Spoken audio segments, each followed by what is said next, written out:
He may even identify himself with it and believe that he is what he appears to be. Welcome to the NCE Study Guide. I created this study guide using ChatGPT and Notebook LM. So think of these modules as AI-powered audio flashcards. Each one of these 20 modules contains 10 mock questions, representing the kind of questions that you might encounter on the National Counseling exam. I created this primarily for myself, and I decided to make these available to anyone else who might benefit from this kind of study aid. But please note, while I have done my best to ensure that these modules align with NCE content, I encourage you to cross-reference them with trusted study guides and resources for the most accurate preparation. These modules are not affiliated with or endorsed by the NBCC or any official licensing board. So, with no further ado, here are your AI study buddies from Notebook LM. Enjoy. All right, future counselors, welcome to the deep dive. That's right, we're diving into Module 10 of your NCE prep today. Think of this deep dive as if some super smart AI, like Notebook LM, created to be like those audio flashcards, but way more in-depth. More engaging. Yeah, like a Puppet show, but with, us as your hosts. Ready to dive in. Absolutely. So first up is question 91, all about narrative therapy. The question asks, what is the primary focus of narrative therapy? And here are your options. A, understanding unconscious conflicts. B, exploring cultural influences on identity. C, reframing personal stories to highlight client strengths. D, developing insight into maladaptive behaviors. Yeah. Okay, let's start with option A. Understanding unconscious conflicts, like, all that Freudian stuff, right? Yeah. Yeah. But while understanding unconscious conflicts is huge in psychodynamic theory, it's not really what narrative therapy is all about. Narrative therapy focuses more on understanding how a client's current story, their narrative, shapes their experience rather than digging into the past. Okay, so not on uncovering those deep-seated issues from childhood and stuff. What about option B then? Exploring cultural influences on identity. I mean, that feels pretty important in therapy, doesn't it? Oh, absolutely. Cultural influences are super important, and a therapist needs to be sensitive to them and really understand them, but it's not the core focus of narrative therapy. Got it.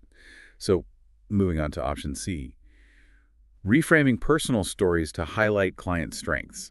What do you think? Yeah, narrative therapy helps clients see themselves as the authors of their own stories. Interesting. So instead of feeling like they're trapped by their problems, it's about helping them, rewrite their narratives in a way that focuses on their strengths and their resilience. Okay, so it's about empowering the client to kind of change their perspective on things. That makes sense. Yeah. Okay, last one, option D, developing insight into maladaptive behaviors. That's definitely important, but it's more the focus of therapies like CBT, where you're really trying to pinpoint and change those negative thought patterns and behaviors. Yeah. Narrative therapy, on the other hand, it's about reshaping the client's overall narrative, not just specific behaviors. So it's more holistic. Exactly. Okay, so just to quickly recap, question 91 asks, what is the primary focus of narrative therapy? The answer is C, reframing personal stories to highlight client strengths. Awesome. So it's about helping clients understand that they have the power to kind of rewrite their own stories, to focus on their strengths. Right. Got it. Okay, let's move on to question 92. This one takes us into group therapy. The question is, in group therapy, which of the following is considered a task role? And here are your options. A, harmonizer. B, gatekeeper. C, evaluator.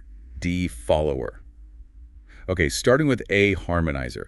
What does that even mean in the context of group therapy? Well, imagine a group session gets a little, tense. Maybe there's a disagreement. The harmonizer is the one who steps in to kind of ease the tension, be the peacemaker. They're all about maintaining a positive and supportive environment for the group. So they're kind of like the glue that holds the group together when things get rough. Makes sense. Okay, what about B, gatekeepers? The gatekeeper makes sure everyone in the group has a chance to speak, They prevent anyone from dominating the conversation and make sure all voices are heard. That's important. Very important. So they're like the fairness police, making sure everyone gets a chance to participate. Okay, option C, evaluator. The evaluator is the group's critical thinker, you could say.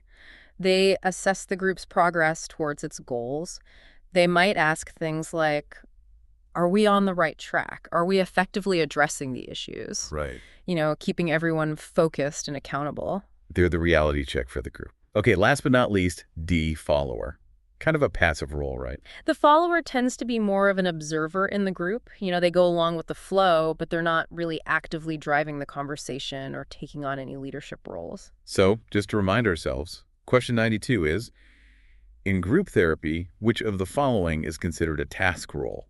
And the answer is C, evaluator. Task roles are all about getting things done, making sure the group achieves its goals, and the evaluator is key to that. All right, on to question 93. This one might be a little tricky. It's about parallel process. The question asks, which of the following best describes parallel process in supervision? And here are your options. A supervisee imitating the therapeutic techniques of their supervisor. B, a dynamic where the supervisee replicates their client's issues in supervision. C, a strategy for addressing multiple cases simultaneously. D, a method of teaching by observing clients. Okay, so is parallel process simply a supervisee imitating the therapeutic techniques of their supervisor? I mean, you learn by watching, right? Well, sure, it's natural for a supervisee to pick up techniques from their supervisor, but that's more about skill development. Parallel process is a bit more complex. Okay, so it's not just about mimicking techniques. What about option B then? A dynamic where the supervisee replicates their client's issues in supervision. That sounds a little strange. It can seem strange, yeah. But imagine a therapist working with a client who's dealing with, say, really intense grief. The therapist, being human, might start experiencing some of those same feelings, maybe sadness or withdrawal, during their supervision sessions. Oh, wow. So you're saying it's like the client's emotional state is somehow influencing the supervisee. Exactly. It's an unconscious process, but it can actually be really helpful because it can provide insight into the dynamic between the client and the therapist. That's interesting. And a good supervisor will recognize this and use it as a learning opportunity, to help the supervisee understand and manage those feelings. Right. So it's not about blaming the supervisee. It's more about using this mirroring as a learning tool. What about the other options, C and D? Option C, a strategy for addressing multiple cases simultaneously. And option D, a method of teaching by observing clients. Those are interesting ideas, but they're not parallel process. Parallel process is specifically about that unconscious mirroring between the client and therapist relationship that's happening in the supervision relationship. Okay, I think I'm getting it. So, question 93. Which of the following best describes parallel process in supervision? The correct answer is B, a dynamic where the supervisee replicates their client's issues in supervision. And it's important to recognize this process because it can help the supervisee grow, and ultimately it's better for the client's well-being. Right, it's all connected. Yeah. Okay, moving on to question 94. This one is all about privileged communication, which sounds, well, pretty important. The question asks, what does the term privileged communication refer to in the counseling profession? And here are the options. A, counselor's right to confidentiality. B, the client's right to confidentiality under legal protection. C, a legal term for documenting client sessions. D, confidentiality agreements between multiple clients. Okay, so when we talk about privileged communication, is it about a counselor's right to confidentiality, like their right to keep things private? Not exactly. It's more about the client's rights, actually. Oh, okay. So you're saying it's B, then the client's right to confidentiality under legal protection. Yes. It's a legal concept that protects clients. Privileged communication ensures that what a client shares in therapy stays confidential and can't be revealed in court without their consent. That makes sense. So it's about fostering a safe space for clients where they feel comfortable being open and honest. I mean, that seems pretty crucial to the whole therapeutic process, right? Absolutely. It's all about fostering trust and ensuring that the client's privacy is protected.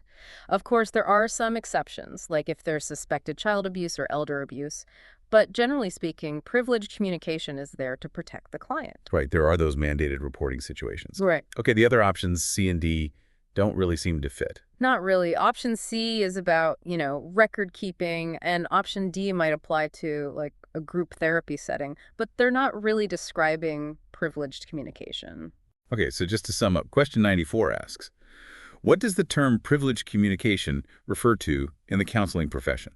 The answer is B, the client's right to confidentiality under legal protection. It's about safeguarding those disclosures and making sure the client feels safe and protected. Exactly. Okay, question 95. Let's dive into the world of multicultural counseling, which, well, seems more and more relevant every day, right? Definitely. The question asks, what is the primary goal of multicultural counseling? And here are your options. A, to focus on universal client experiences. B, to integrate cultural perspectives into treatment. C, to prioritize assimilation into the dominant culture. D, to address only cultural issues during therapy. So is the goal of multicultural counseling just to focus on what all clients experience, to find those common threads? Option A. Well, there are definitely some shared human experiences, right? Yeah. But multicultural counseling recognizes that culture has a huge impact on how we see the world and how we experience things. So it's not about pretending everyone's the same, right? Because that wouldn't be very helpful, would it? Yeah. Okay, so what about option B then? To integrate cultural perspectives into treatment. That's a big part of it, yeah. Recognizing that each client brings their own unique background and beliefs and values to therapy. And as therapists, we have to incorporate those perspectives into how we approach treatment. So it's more than just being aware of differences. Right. It's about actually weaving those perspectives Right. into the therapy itself. Right. Okay, how about option C? Prioritizing assimilation into the dominant culture. Absolutely not. That goes against everything that multicultural counseling is about. It's not about forcing clients to conform. It's about respecting and valuing their unique identities. Right, so assimilation is definitely out. What about option D then? To address only cultural issues during therapy. Well, cultural issues are important to address, for sure. Yeah. But multicultural counseling recognizes that a client's identity is made up of many different things. It's about seeing the whole person, not just focusing on their culture. Okay, so to recap, question 95 asks, what is the primary goal of multicultural counseling? The answer is B, to integrate cultural perspectives into treatment. It's about creating a therapeutic space where each client feels seen and heard within the context of their own unique culture. That's beautiful. Okay, you ready to climb Maslow's pyramid? Always. It's question 96, all about that hierarchy of needs. The question asks, in Maslow's hierarchy of needs, which level includes the need for friendship and belonging? And the options are A, physiological needs, B, safety needs, C, love and belonging, D, esteem needs. Well, we have to start at the bottom, right? Yeah. So is the need for friendship and belonging part of A, physiological needs? Those are the absolute basics we need to survive. Food, water, shelter, sleep. Think of it like the foundation of the pyramid. Right. Friendship is important, but you can't be much of a friend if you're starving or haven't slept in days. Very true. So moving up, what about B, safety needs? Does that include the need for friendship? Safety needs are more about feeling secure and protected from harm. So things like having a stable home, financial security, just knowing there's order and predictability in your life. Okay, so it's about feeling safe and secure in the world. Friendship can definitely contribute to that. But is that where it fits in, primarily? Let's look at option C, love and belonging. This level is all about that need for connection, feeling loved, accepted, and like you're part of something bigger than yourself. Okay, that's sounding more like where friendship fits in. What about D, esteem needs? Esteem needs are about feeling good about yourself, both in terms of your accomplishments and how others see you. Right, so it's more about building self-worth and confidence. Okay, so to recap, question 96 is, in Maslow's hierarchy of needs, which level includes the need for friendship and belonging? And the answer is C, love and belonging. Once those basic physiological and safety needs are met, we start craving connection and intimacy, and that's through things like friendships, family, romantic relationships. Makes perfect sense. Okay, let's tackle question 97, which is about reinforcement schedules. Don't worry, we'll make this fun. I promise. The question asks, which of the following is an example of a fixed ratio reinforcement schedule? And here are the options. A bonus given after every 10 sales made. B, checking email at random intervals. C, a lottery system with unpredictable rewards. D, a weekly paycheck. Okay, let's start with A bonus given after every 10 sales made. Is that a fixed ratio reinforcement schedule? It is. Fixed ratio means that the reinforcement, the reward, is given after a set number of responses. So in this case, you know that if you make 10 sales, boom, you get that bonus. So it's predictable. Very predictable. What about option B, checking email at random intervals? Not really fixed ratio, that's more like variable ratio. The reinforcement is given after an unpredictable number of responses. Think of slot machines. You never know when you're going to win, but that unpredictability keeps you playing. Right. So option C, a lottery system with unpredictable rewards, that would also be variable ratio. Exactly. Never know when you'll win, but the possibility keeps you buying those tickets. Now, option D, a weekly paycheck. That's actually fixed interval. The reinforcement is given after a set amount of time, regardless of how much work you do. Okay, so to be clear, question 97 is, which of the following is an example of a fixed ratio reinforcement schedule? And the answer is A, a bonus given after every 10 sales made. Consistent, predictable reward, reinforcing a behavior after a set number of responses. Perfect. All right. Question 98. This one dives into career counseling. The question asks, in career counseling, which theory suggests that people choose careers based on observing others and learning from their experiences?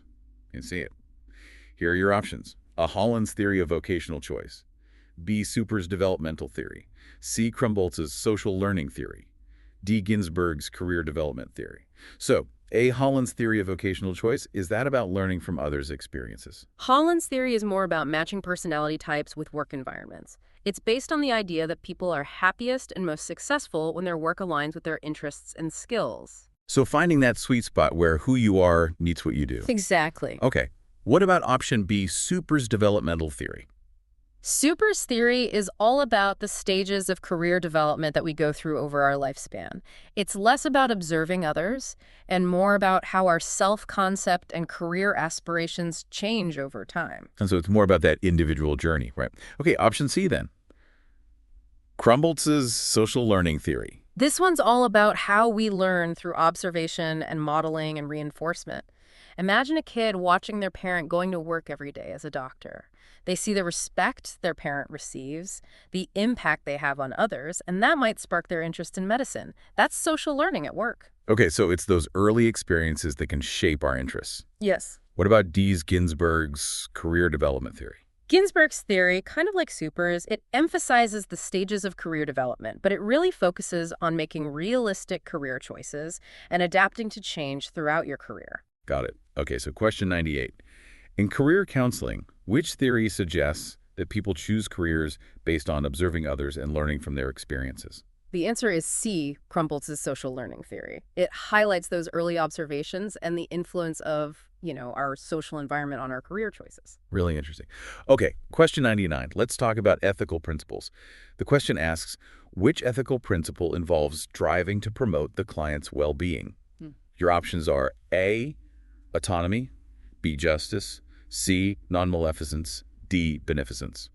Okay, so is A, autonomy, the ethical principle about promoting well-being? Autonomy is about respecting the client's right to make their own choices, It's about empowering them to be active participants in their therapy, not us telling them what to do. Right. So it's about honoring their independence. Okay, what about option B then? Justice. Justice is about fairness and equality. It's making sure all clients have access to good quality care, regardless of their background. So advocating for equal access and treatment, that's important, but is it specifically about promoting well-being? Well, let's look at C, non-maleficence. This one's pretty straightforward. It means do no harm. Right, like the doctor's oath. Exactly. Protect the client's well-being above all else. It's a fundamental principle, and it's closely tied to beneficence. This principle goes a step further. It's not just about avoiding harm, it's about actively working to do good for the client, to promote their well-being, and to always act in their best interests. So it's not enough to just not do bad. You actually have to actively try to do good. Exactly. Beneficence is at the heart of ethical counseling. It's about putting the client's needs first. Okay, so just to be sure, question 99 asks, which ethical principle involves striving to promote the client's well-being? And the answer is D, beneficence. Got it. It's about going that extra mile. Yeah. To really support the client and their well-being. Okay, last question for this module. Question 100 is about treatment plans. The question asks, what is the primary purpose of a treatment plan in counseling?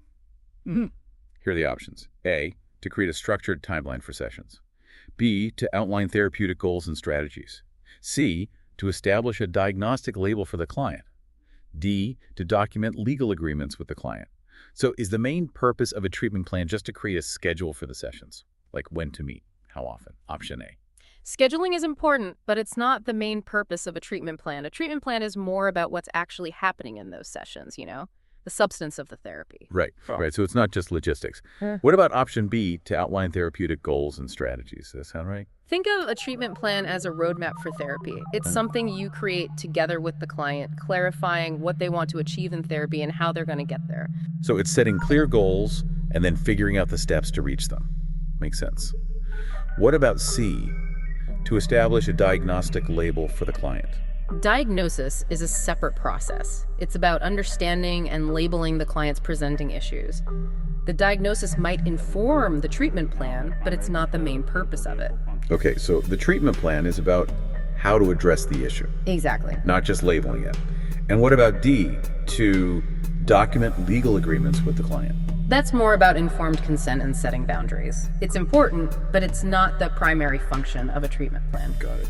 Okay, so to recap one last time, question 100. What is the primary purpose of a treatment plan in counseling? The answer is B, to outline therapeutic goals and strategies. That roadmap that guides the client and the therapist makes sense. A collaborative roadmap. Wow, I feel like we've covered a lot of ground in this module.